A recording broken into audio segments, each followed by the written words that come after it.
یسألونک سوال کرتے ہیں آپ سے عن الانفال مال غنیمت کے بارے میں. تو مجاہد لوگ آپ سے مال غنیمت کے بارے میں سوال کرتے ہیں. قل الانفال کہہ دیجیے کہ مال غنیمت للہ اللہ کا ہے والرسول اور اس کے رسول کا. کہہ دو کہ مال غنیمت اللہ اور اس کے رسول کا ہے. فاتقوا پس ڈرو اللہ سے. وَأَصْلِحُوا اور صلح رکھو ذاتَ بینکم آپس میں اور آپس میں صلح رکھو. وَأَطِیعُوا اللَّهَ اور اطاعت کرو اللہ کی وَرَسُولَهُ اور اس کے رسول کی. ان کنتم مؤمنین اگر تم مومن ہو. آپس میں صلح رکھو، اگر ایمان رکھتے ہو تو اللہ اور اس کے رسول کے حکم پر چلو. مسند احمد میں ہے کہ سعد بن ابی وقاص سے روایت ہے کہ بدر والے دن جب میرے بھائی عمیر قتل کیے گئے، میں نے سعید بن عاص کو قتل کیا اور اس کی تلوار لے لی. اسے لے کر رسول اکرم صلی اللہ علیہ وآلہ وسلم کے پاس پہنچا تو آپ نے فرمایا جاؤ اسے باقی مال کے ساتھ رکھو. میں نے حکم کی تعمیل تو کر لی، لیکن اللہ ہی کو معلوم ہے اس وقت میرے دل پر کیا گزری. ایک طرف تو بھائی کے قتل کا صدمہ، دوسری طرف اپنا حاصل کیا ہوا مال واپس کرنے کا دکھ. ابھی میں چند ہی قدم چلا ہوں گا کہ سورۃ الانفال نازل ہوئی اور رسول اکرم صلی اللہ علیہ وآلہ وسلم نے مجھ سے فرمایا جاؤ اور وہ تلوار جو تم ڈال آئے ہو لے جاؤ. اسی طرح ایک اور روایت ہے کہ ہم غزوہ بدر میں حضور صلی اللہ علیہ وآلہ وسلم کے ساتھ نکلے. اللہ تعالیٰ نے کافروں کو شکست دے دی تو ہماری ایک جماعت نے ان کا پیچھا کیا اور انہیں بری طرح شکست دے دی. تو دوسری جماعت نے کیا کیا؟ مال غنیمت سمیٹنا شروع کر دیا. ایک جماعت اللہ کے رسول اکرم صلی اللہ علیہ وآلہ وسلم کے ارد گرد کھڑی ہو گئی کہ کہیں کوئی دشمن آپ کو کوئی تکلیف نہ پہنچا دے.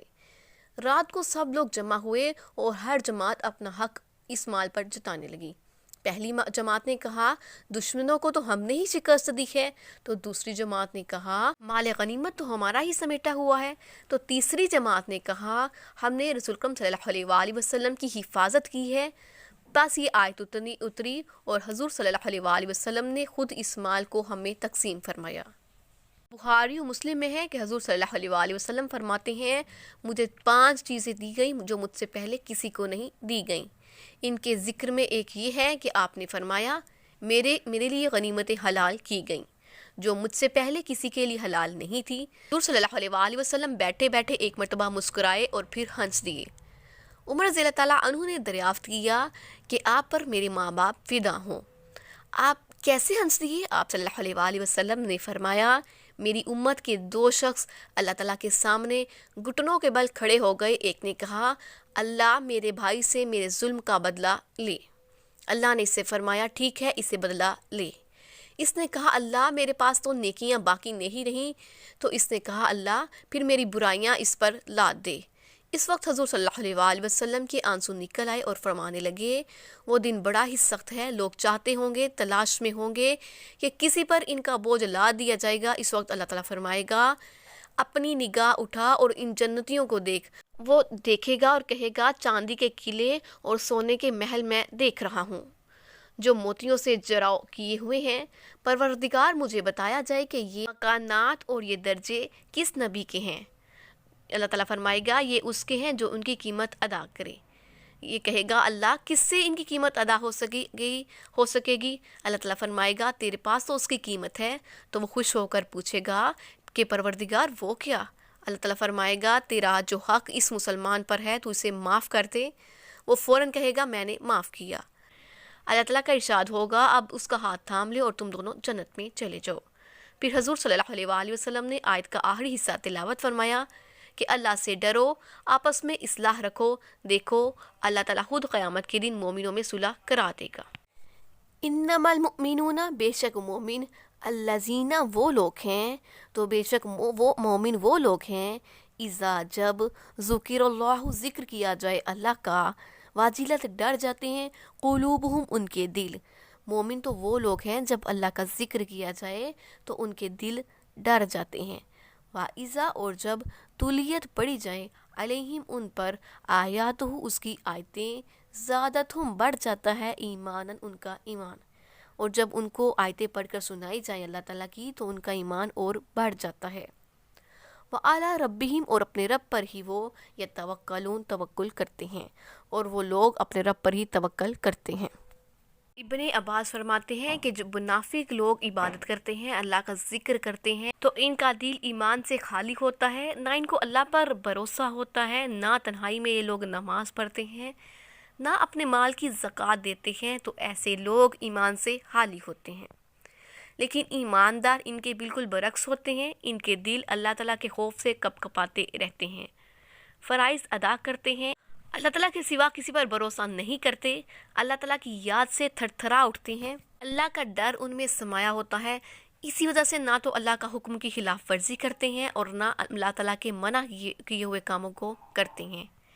جیسے فرمان ہے کہ ان سے اگر کوئی برائی سرزد بھی ہو جائے تو اللہ کو یاد کرتے ہیں، اپنے گناہ پر استغفار کرتے ہیں، تو حقیقت میں اللہ کے سوا کوئی گناہوں کا بخشنے والا نہیں، تو یہ لوگ باوجود علم کے کسی گناہ پر اصرار نہیں کرتے۔ ایک اور آیات میں ہے وَأَمَّا مَنْ خَافَ مَقَامَ رَبِّهِ، تو جو شخص اپنے رب کے پاس کھڑا ہونے سے ڈرے اور اپنے نفس کو خواہشات نفسی سے روکے تو اس کا ٹھکانہ جنت ہے۔ الذین وہ لوگ جو یقیمون الصلاۃ قائم کرتے ہیں نماز، تو جو لوگ نماز قائم کرتے ہیں، ومما اور اس میں سے جو رزقناہم رزق دیا ہم نے ان کو، ینفقون خرچ کرتے ہیں، وہ لوگ جو نماز پڑھتے ہیں اور جو مال ہم نے ان کو دیا ہے اس میں سے خرچ کرتے ہیں۔ ایسے لوگ نمازوں کے بھی پابند ہوتے ہیں، وقت کی، وضو کی، رکوع کی، سجدے کی، کامل پاکیزگی کی، قرآن مجید کی تلاوت کی، سب چیزوں کی یہ لوگ حفاظت کرتے ہیں، اللہ کے اس حق کی ادائیگی کے ساتھ ہی بندوں کے حق کو بھی نہیں بھولتے، یعنی زکوٰۃ ادا کرتے ہیں، اللہ کے راستے میں صدقہ خیرات دیتے رہتے ہیں۔ تمام مخلوق اللہ کی عیال ہے، اس لیے اللہ کو سب سے زیادہ پیارا وہ شخص ہے جو اس کی مخلوق کی بھی سب سے زیادہ خدمت کرے۔ اللہ کے دیے ہوئے مال کو اللہ کی راہ میں خرچ کرو، یہ مال تمہارے پاس اللہ کی امانت ہے، بہت جلد تمہیں اس جہاں سے رخصت ہو کر اللہ ہی کے پاس جانا ہے۔ اولئک یہی لوگ ہیں، ہم المؤمنون مومن حقاً سچے، تو اللہ تعالیٰ فرماتے ہیں جن میں یہ سب اوصاف ہوں یہی لوگ سچے مومن ہیں۔ لہم ان کے لیے درجات درجے ہیں، عند ربہم ان کے رب کے پاس، ان کے رب کے پاس ان کے بہت اعلیٰ درجے ہیں، ومغفرۃ اور بخشش ہے، ورزق کریم اور عزت کی روزی ہے، تو یہی لوگ سچے مومن ہیں، ان کے پروردگار کے پاس ان کے درجے اور بخشش ہے اور عزت کی روزی ہے۔ کما جیسا کہ اخراجہ کا نکالا تم کو ربو کا تیرے رب نے، من بیتی کا تیرے گھر سے، بالحق کی حق کے ساتھ، ان لوگوں کو اپنے گھروں سے اسی طرح نکلنا چاہیے تھا جس طرح تمہارے پروردگار نے تم کو تمہارے گھروں سے نکالا تھا۔ وَإِنَّ اور بے شک فریقاً ایک فریق یا ایک جماعت، من المؤمنین مومنوں میں سے، لکارہون البتہ ناخوش تھی، اور اس وقت مومنوں کی ایک جماعت ناخوش تھی۔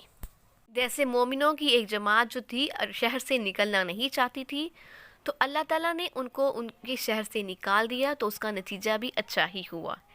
ایسے ہی جو لوگ جہاد کے لیے نکلنا بہت سمجھ رہے ہوں تو دراصل یہ ان کے حق میں بہتر ہے۔ یہ بھی کہا گیا کہ مال غنیمت میں ان کا اختلاف بالکل بدر والے دن کے اختلاف کی طرح ہے۔ حضرت ایوب انصاری فرماتے ہیں کہ مدینے میں ہمیں رسول اکرم صلی اللہ علیہ وآلہ وسلم نے فرمایا کہ مجھے خبر پہنچی ہے کہ ابو سفیان کا قافلہ شام سے لوٹ رہا ہے، تو کیا تم اس کے لیے تیار ہو کہ ہم اس قافلے کی طرف بڑھیں؟ ہو سکتا ہے کہ اللہ تعالیٰ ہمیں مال غنیمت دلوا دیں۔ ہم سب نے تیاری ظاہر کی، اب آپ ہمیں لے کر چلے۔ دن یا 2 دن کا سفر کر کے آپ نے ہم سے پوچھا کہ قریشیوں سے جہاد کے بارے میں کیا خیال ہے تم لوگوں کا؟ انہیں ہمارے چلنے کا علم ہو گیا ہے اور وہ تم سے لڑنے کے لیے چل پڑے ہیں۔ ہم نے جواب دیا کہ ہم اس مقابلے کے لیے تیار نہیں ہیں، ہم تو صرف قافلے کے ارادے سے نکلے ہیں۔ آپ نے پھر یہی سوال کیا اور ہم نے یہی جواب دیا۔ اب حضرت مقداد بن عمر نے کہا کہ یا رسول صلی اللہ علیہ وآلہ وسلم، ہم اس وقت آپ کو وہ نہ کہیں گے جو موسیٰ علیہ السلام کی قوم نے حضرت موسیٰ علیہ السلام سے کہا تھا کہ تو اور تیرا رب جا کر کافروں سے لڑے، ہم تو یہاں بیٹھے ہوئے ہیں۔ اب تو ہمیں اور مزید دکھ ہونے لگا، ہم بھی یہی جواب دیتے جو ہمیں مال کے ملنے سے زیادہ اچھا تھا۔ بس یہ آیت اتری۔ یجادلون کا جھگڑا کرتے ہیں آپ سے فی الحق حق کے بارے میں، بعد ما تبینہ جو کہ ظاہر ہو گیا، واضح ہو گیا، کانما گویا کہ وہ یساقون ہانکے جاتے ہیں الی الموت موت کی طرف، وہم ینظرون اور وہ اسے دیکھ رہے ہیں۔ وہ لوگ حق بات ظاہر ہونے کے بعد تم سے جھگڑنے لگے، گویا موت کی طرف دھکیلے جاتے ہیں اور اسے دیکھ رہے ہیں۔ اس سے مراد مشرک لوگ ہیں جو حق کی راہ میں مشکلیں کھڑی کرتے ہیں۔ تو اسلام کا ماننا ان کے نزدیک ایسا ہے جیسے دیکھتے ہوئے موت کے منہ میں کودنا، تو یہ صفت مشرکوں کے سوا اور کسی میں نہیں ہے۔ وَإِذْ جب یعیدکم اللہ وعدہ کرتا تھا تم سے اللہ، اور اس وقت کو بھی یاد کرو جب اللہ تم سے وعدہ کرتا تھا کہ احدی ایک الطائفتین دو گروہوں میں سے، انہا بے شک لکم تمہارے لیے ہو، کہ ابو سفیان اور ابو جہل کے دو گروہوں میں سے ایک گروہ تمہارا ہو جائے گا، وتودون اور تم چاہتے تھے، انا بے شک غیر ذات شوکتی بغیر شان و شوکت والا قافلہ جو ہے وہ تکون ہو جائے لکم تمہارا، اور تم چاہتے تھے کہ جو بغیر ساز و سامان والا قافلہ ہے، بغیر شان و شوکت والا قافلہ تمہارا ہو جائے۔ وَيُرِيدُ اللَّهُ اور اللہ چاہتا تھا، این یحق یہ کہ سچ ہو جائے، الحق کا حق یہ کہ سچ جو ہے وہ ثابت ہو جائے، بکلماتہ اس کے فرمان سے، ویقطع اور کاٹ دے دابر الکافرین کافروں کی جڑ۔ اور اس وقت کو بھی یاد کرو جب اللہ تم سے وعدہ کرتا تھا کہ ابو سفیان اور ابو جہل کے دو گروہوں میں سے ایک گروہ تمہارا ہو جائے گا، اور تم چاہتے تھے کہ جو قافلہ بے سامان ہے، ہتھیار کے بغیر ہے، شان و شوکت کے بغیر ہے، وہ تمہارا ہو جائے۔ تو اللہ چاہتا تھا کہ تمہارے اپنے فرمان سے حق کو قائم رکھے اور کافروں کی جڑ کاٹ دے۔ مسند احمد ہے کہ بدر کی لڑائی کی فتح کے بعد بعض صحابہ نے رسول اکرم صلی اللہ علیہ وآلہ وسلم سے درخواست کی کہ چلیے قافلوں کو بھی ڈبا لیں، اب کوئی ہمیں روک نہیں سکتا۔ تو اس وقت عباس بن عبد المطلب جو کفار کی قید سے آزاد ہو کر آئے تھے، اونچی آواز سے کہنے لگے کہ حضور صلی اللہ علیہ وآلہ وسلم ایسا نہ کیجیے۔ آپ نے پوچھا کیوں؟ انہوں نے جواب دیا، اللہ تعالیٰ نے آپ سے دو جماعتوں میں سے ایک کا وعدہ کیا تھا، وہ اللہ نے پورا کیا، ایک جماعت آپ کو مل گئی۔ مسلمان چاہتے تھے کہ لڑائی والے گروہ سے ہمارا مقابلہ نہ ہو، البتہ قافلے والے ہمیں مل جائیں، اور اللہ تعالیٰ کی چاہت تھی کہ شان و شوکت والی گھمنڈ والی لڑائی جماعت سے تمہارا مقابلہ ہو جائے، تاکہ اللہ تعالیٰ ان پر تمہیں غالب کر کے تمہاری مدد کرے، اپنے دین کو ظاہر کر دے اور اپنے کلمے کو بلند کر دے، اور اپنے دین کو دوسرے تمام دینوں پر اونچا کر دے۔ تو انجام جو ہے اس کے سوا کوئی نہیں جانتا۔ لیحق الحق تاکہ وہ سچ کو سچ، ویبطل الباطل اور باطل کو باطل ثابت کر دے، ولو اور اگرچہ کارہ المجرمون مشرک ناخوش ہی کیوں نہ ہو۔ وہ چاہتا تھا، اللہ تعالیٰ چاہتا تھا کہ سچ کو سچ اور جھوٹ کو جھوٹ ثابت کر، اگرچہ مشرک ناخوش ہی کیوں نہ ہو۔ رسول پاک صلی اللہ علیہ وآلہ وسلم نے جب اپنے صحابہ سے مشورہ طلب کیا تو انہوں نے آگے سے جواب دیا، اللہ کے رسول صلی اللہ علیہ وآلہ وسلم، جو حکم اللہ تعالیٰ کا آپ کو ہوا ہے اسے پورا کیجیے، ہم آپ کے ساتھ سے نہیں ہٹیں گے۔ اللہ کی قسم جس نے آپ کو اپنا رسول بنا کر بھیجا ہے، اگر سمندر کے کنارے پر کھڑا ہو کر آپ اس میں گورا ڈال دیں تو بھی ہم اس میں کود پڑیں گے۔ ہم میں سے کوئی کسی ایک کو بھی آپ ایسا نہیں پائیں گے جو راضی نہ ہو۔ ہم اس پر بخوشی راضی ہیں کہ آپ ہمیں دشمنوں کے مقابلے پر چھوڑ دیں۔ ہم لڑائیوں میں بہادری کرنے والے، مصیبت جھیلنے والے اور دشمنوں کے دل پر سکہ جمانے والے ہیں۔ آپ ہمارے کام دیکھ کر انشاءاللہ خوش ہوں گے، نام لیجئے اور چڑھائی کیجیے، اللہ برکت دے۔ ان کے اس جواب سے رسول اکرم صلی اللہ علیہ وآلہ وسلم بہت ہی خوش ہوئے۔ اسی وقت کوچ کا حکم دیا کہ چلو اللہ کی برکت پر خوش ہو جاؤ، رب مجھ سے وعدہ کر چکا ہے کہ دو جماعتوں میں سے ایک جماعت ہماری لگے گی، میں تو ان لوگوں کے گرنے کی جگہ ابھی سے یہاں ایسے کہ جیسے اپنی آنکھوں سے دیکھ رہا ہوں۔ اس جب تستغیثون تم فریاد کر رہے تھے، ربکم اپنے رب سے، جب تم اپنے رب سے فریاد کرتے تھے، فاستجاب تو اس نے قبول کر لی، لکم تمہارے لیے، تو اس نے تمہاری دعا قبول کر لی۔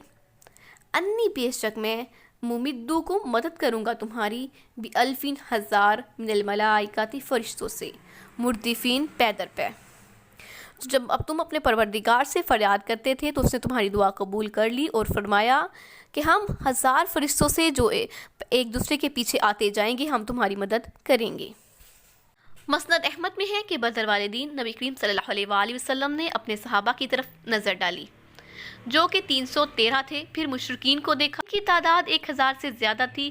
اسی وقت آپ اللہ تعالیٰ کی طرف متوجہ ہوئے اور آپ نے اللہ تعالیٰ سے دعائیں کرنی شروع کی کہ اللہ جو تیرا وعدہ ہے اسے پورا فرما، الہی جو وعدہ تو نے مجھ سے کیا ہے وہی کر، اے اللہ اہل اسلام کی یہ تھوڑی سی جماعت اگر ہلاک ہو جائے گی تو پھر ہم کبھی بھی تیری توحید کے ساتھ زمین پر عبادت نہ ہو۔ آپ دعا کرنے لگے یہاں تک کہ چادر مبارک کندھوں سے اتر گئی۔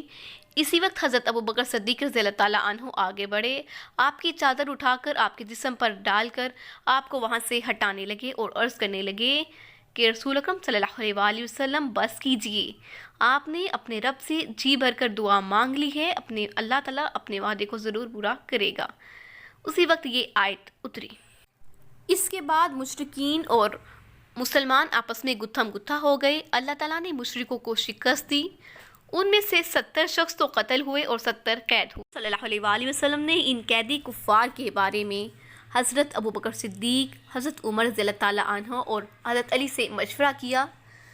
حضرت ابوبکر صدیق نے فرمایا اللہ کے رسول، آخر یہ تو ہماری برادری کے ہیں، آپ ان سے فدیہ لے کر چھوڑ دیجئے، مال ہمارے کام آئے گا اور ہو سکتا ہے اللہ تعالیٰ انہیں کل کو ہدایت دے دے اور یہ ہمارے بازو بن جائے۔ پھر آپ نے حضرت عمر فاروق رضی اللہ تعالیٰ عنہ سے دریافت کیا، آپ نے فرمایا میری تو رائے اس بارے میں حضرت ابوبکر صدیق کی رائے کے خلاف ہے، مجھ ایسا کیجئے کہ میرا رشتہ دار مجھے سونپ دیجئے، میں اس کی گردن کاٹ دوں گا۔ حضرت علی کے سپرد ان کے رشتہ دار کو کیجئے، وہ اس کا کام تمام کر دیں، اور حضرت حمزہ کے سپرد ان کا رشتہ دار کر دیجئے۔ ہم چاہتے ہیں اللہ تعالیٰ کے سامنے یہ ظاہر کر دیں کہ ہمارے دل ان مشرکوں کی محبت سے خالی ہیں، اللہ تعالیٰ کے نام پر انہیں چھوڑ چکے ہیں اور ان سے رشتہ داریاں تعلق ختم کر چکے ہیں۔ یا رسول صلی اللہ علیہ وآلہ وسلم یہ لوگ سرداران کفر ہیں اور انہیں زندہ چھوڑنا مناسب نہیں۔ حضرت رسول پاک صلی اللہ علیہ وآلہ وسلم نے حضرت ابوبکر صدیق کا مشورہ قبول کیا اور حضرت عمر کی بات کی طرف مائل نہ ہوئے۔ حضرت عمر رضی اللہ عنہ فرماتے ہیں کہ دوسرے دن صبح سے ہی رسول اکرم صلی اللہ علیہ وآلہ وسلم کی خدمت میں حاضر ہوا تو دیکھا کہ آپ اور حضرت ابوبکر صدیق رو رہے ہیں۔ میں نے پوچھا آخر اس رونے کی کیا وجہ ہے، ایسا کیا ہوا ہے میں بھی آپ کا ساتھ دوں؟ آپ صلی اللہ علیہ وآلہ وسلم نے فرمایا یہ رونا اس عذاب کی وجہ سے ہے جو تیرے ساتھیوں پر فدیہ لے لینے کے باعث پیش ہوا۔ وما اور نہیں جعلہ اللہ بنایا اللہ تعالیٰ نے اللہ مگر بشرا خوشخبری، تو اس مدد کو اللہ تعالیٰ نے صرف خوشخبری بنایا تھا، وَلِتَطْمَئِنَّ تاکہ اطمینان پکڑیں بھی اس سے قلوبکم تمہارے دل، تاکہ اس سے تمہارے دل اطمینان میں آ جائیں۔ ومن نصر اور نہیں کوئی مدد الا سوائے من عند اللہ اللہ ہی کے پاس سے ہے، اور مدد تو صرف اللہ ہی کی طرف سے ہے۔ ان اللہ بے شک اللہ تعالیٰ عزیز حکیم غالب حکمت والا ہے۔ اور اس مدد کو اللہ تعالیٰ نے صرف خوشخبری بنایا تھا تاکہ تمہارے دل اطمینان حاصل کریں، اور مدد تو اللہ ہی کی طرف سے ہے، بے شک اللہ غالب حکمت والا ہے۔ اللہ تعالیٰ نے مسلمانوں کے ہاتھوں کافروں کو اس لیے سزائیں دیں تاکہ مسلمانوں کے دل اطمینان حاصل کریں اور کافروں کی ذلت اور بڑھ جائے۔ جیسا کہ فرمان ہے اے مومنو ان سے جہاد کرو، اللہ انہیں تمہارے ہاتھوں ذلیل کر دے گا، رسوا کر دے گا، انہیں ان پر مدد عطا فرما کر مومنوں کے دل صاف کر دے گا۔ بدر کے میدان میں کفر کے سرداروں کا ان مسلمانوں کے ہاتھوں قتل ہونا، جن پر ہمیشہ ان کی نظریں ذلیل و حقارت کے ساتھ پڑتی نہیں، کچھ کام نہ تھا۔ ابو جہل اگر اپنے گھر میں اللہ کے عذاب سے ہلاک ہو جاتا تو اتنا زیادہ ذلیل واقعہ نہ ہوتا جتنا اس نے مسلمانوں کے ہاتھوں اس کے ٹکڑے ٹکڑے ہو کر اس نے ذلت کمائی۔ جیسا کہ ابو لہب کی موت اسی طرح واقعہ ہوئی تھی کہ اللہ کے عذاب میں ایسا سڑا کہ موت کے بعد کسی نے نہ تو اسے نہلایا نہ دفنایا، بلکہ دور سے پانی ڈال کر لوگوں نے پتھر پھینکنے شروع کر دیے اور انہی میں وہ دب گیا۔